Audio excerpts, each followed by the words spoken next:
Welcome back to Outdoors with Larry Ray on ESPN 790 AM. Brought to you proudly by Tennessee Wildlife Resource Agency, Barton Power Sports, Sportsman's Warehouse, Best Care Home Services, and DeSoto Outdoors and Archery.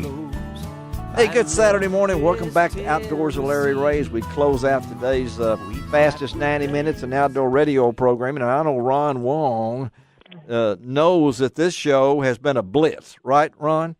Boy, I got to tell you, I can't believe how we've already spent an hour and 15 minutes yes. on the air. Yeah. And golly, it just seemed 5 minutes. We've had some wonderful, wonderful guests on.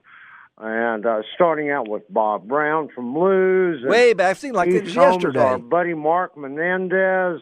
Andy Montgomery. Andy Montgomery. And, of course, the one and only G-Man. The G-Man, Gerald Swindle. And then, of course, I said, Ron, we need to close this show out with somebody that people will listen to and with a nice voice besides, Absolutely. And so Debra Hengst is on with us right now. Good morning, Debra. Hi, good morning, guys. How are y'all? Okay, that's good enough. That's Debra's voice, and that's that. Everybody knows Debra's Yeah, voice. that just soothes me out now. I can lay back down. After Gerald Swindle, I wanted something to calm me down, and it's Debra. Well, he's a hard act to follow, that's for sure. I'm glad he's doing better after his medical issues that he had. So. Well, I'll tell you what, when it comes to medical issues, no one can talk more about that than Debra. And we always throw that in there because, Debra, you're a hero to a lot of folks out there, too. Well, awesome. Thank you so much. I appreciate that. And, a year has come full circle again, so prayers are appreciated. I am going in this next week for another scan, so God willing, I'll make it 6 years and many more after that. So isn't that amazing? And that's what we want to talk with Debra about, because a lot of folks get a pity patty day on them, and then I think back to just like Gerald there. He is so wound up and wanting to do things, and then you look at Debra 6 years ago, didn't know what life was going to be like, and I tell you what, things have worked out. Absolutely. I'm keeping the faith, and everything has gone really, really well this week. So, I'm looking forward to getting that over with, so I can get back to fishing because that's what we're here to talk about. Yeah, fishing. let's talk about soft plastics. Right. Now, Ron said, let's talk to Debra about soft plastics. Now, so so Ron, take it over. Well, Debra, one of the things, and we've talked a lot. You really like to fish soft plastics, especially Texas rig soft plastics like the Strike King Rage Tail Menace, things like that. Oh, say that again. Say that again. So? Hold on. Let's say that name again. What was that again? The Strike King Rage Tail Menace. Menace. Like Dennis the Menace. Dennis the Menace. Like Ron the Menace. Okay. All right. Let's hear about that. Go ahead. I'm waiting. Yeah. Well, that's absolutely right. And, this is fall now. We're in November, and we've got Thanksgiving coming up. So, basically, just to kind of talk about the fall a little bit. I mean, fall means the air and the water temperatures are beginning to cool, and those bass are going to be spending more of their time shallower, feeding up for the winter. Of course, I don't know. I like to eat all year long, but these bass really like to feed up for the winter, okay? So in fishing, my favorite time to fish is the fall and the spring, and you can relate a lot of that as the same because fall fishing is a lot like spring fishing, but but the fishing in the fall, it can be more erratic than like any other time of the year because the bass are like undergoing like a real rapid transition from like warm water to cold water. I mean, it's getting cool and everything. And they basically go on a feeding frenzy. So, and it kind of pretty much starts when there's a really cool night or a frost or something. And of course, I know we're talking soft plastics, but I would like to throw this in there because it's mostly a great choice would be to get a reaction bite during this time because they're feeding up would be like a spinnerbait or a lipless. Our red-eyed shad comes into play really, really well. But then it allows you to cover a lot of water quickly. But anyway, with that being said, the Rage-Tail Menace is one of my really, really favorite baits. We came out with that bait. Strike King came out with it a few years ago, and it's a twin-tail grub with a hyper twin-tail on it. And it's like 4 inches long. They come 8 to a package. And my favorite color, absolutely, that you will find on the end of my Lew's rod all the time and my line would be the green pumpkin, purple gold, or the Falcon Lake crawl color. Those are my two colors I have consistently on my hooks and what I'm always throwing all the time. But, and you know, this bait can be used a variety of ways because it's real versatile. I mean, you can use it as a jig trailer, which I think it is just a real sweetheart as far as being the best, one of the best swim jig trailers that we have out there. I mean, you can fish it slow. You can Texas rig it. It's just such a deadly bait, and you can use it as a punch rig. You know, Mark Davis used it a while back, and he did very well in one of the elite tournaments using it on a swing head. Yeah, so Debra, it can be used a variety of ways. Debra, you know, you mentioned your favorite color, green pumpkin. Typically tell our listeners in picking colors for like a soft plastic like the Menace, how do you pick colors for different color waters?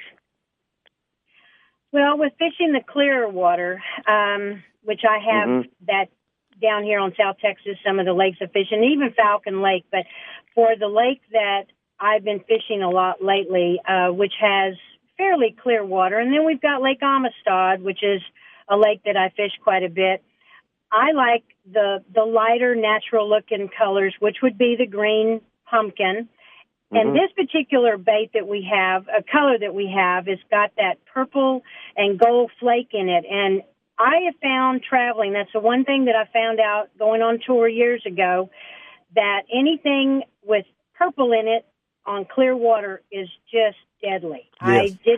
I just found that out years ago, and I really believe that purple in clear water conditions really works. Right. And then as far as like when I go to Falcon, you can bet I'll always have on that Falcon Lake crawl color because the red crawfish usually are a red color, especially moving toward a full moon. And I always like to throw red. But those are my two favorite colors that we have in the Strike King lineup. And I would assume that your water clarity there is much the same as the Kentucky lakes, Pickwicks, and those kind of lakes in our area, right? Yes, it is. It's not very dirty or off-color stain that you would find on some other lakes, correct. And we're talking to Debra Hengst. And, Debra, you might tell our listeners that might not know where you live and where these lakes are located. I live in the great state of Texas, South Texas. And if you've ever heard of Lake Amistad or Lake Falcon, yes, perhaps, yes.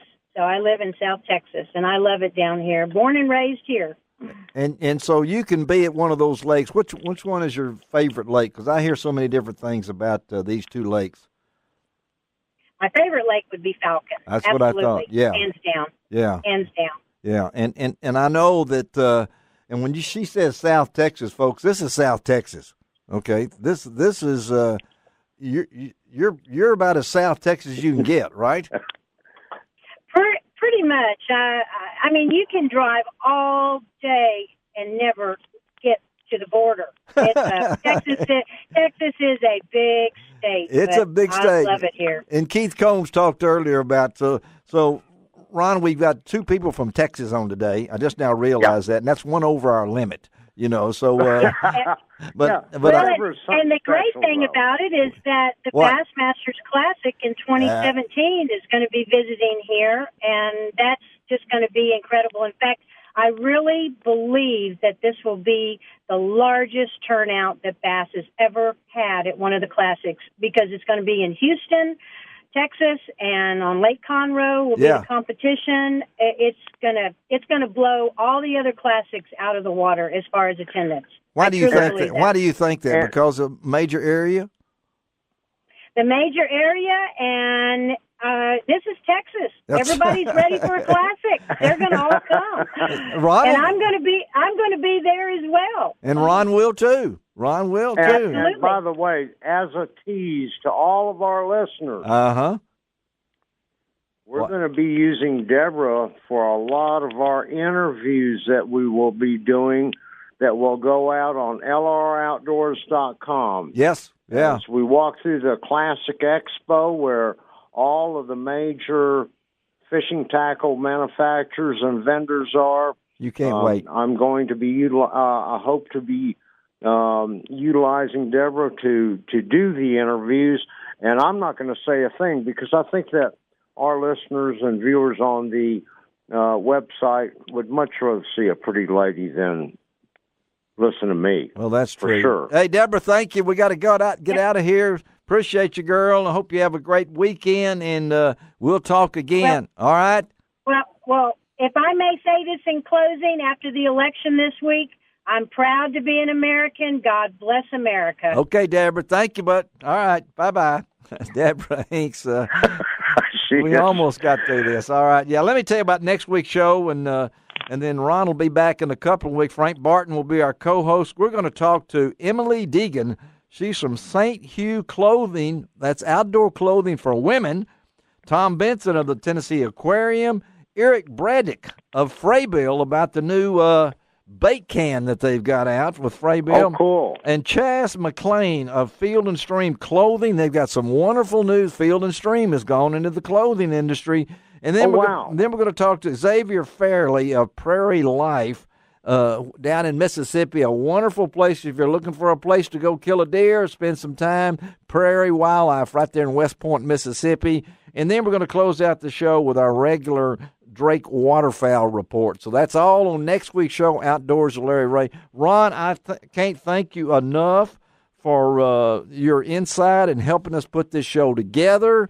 It was a lot of fun, Larry. A lot of fun. And folks, pick up the newest copy of the Mid-South Hunting and Fishing News. Yep. Ron's got some great information in there, and you get to see me wearing that Jimmy Houston wig. Oh, that's worth the price. That is worth the price of me in those sunglasses. And that I tried to run a picture of Ron, but they wouldn't let me run that and everything. Thank you, buddy. Appreciate you. Have a great one. Okay, Ron? You too. Take care, everybody, and remember to practice good water safety when you're on the water. And that's right. And remember, it doesn't cost an extra cent to be a good sport. And Greg Ratliff, what else do I say? And God bless the USA. See you next week. You can find out